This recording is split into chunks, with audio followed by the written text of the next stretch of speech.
السلام علیکم ورحمۃ اللہ وبرکاتہ۔ ناظرین، مدار کی کشتی حدیث مقدسہ ہے، یا ایھا الناس انی ترکت فیکم ما ان اخذتم بہ لن تضلوا کتاب اللہ وعطرنی اہل بیت۔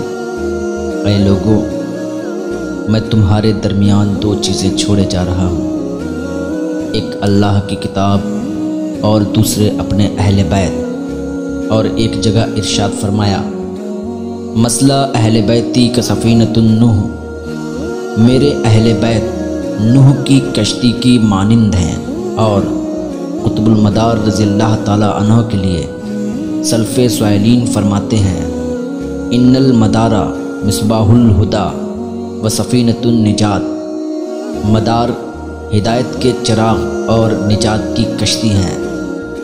مکنپور شریف کا شغل دمال ان احادیث کے اعلان کی تائید کے لیے ہر سال اس امر کو دہراتا ہے۔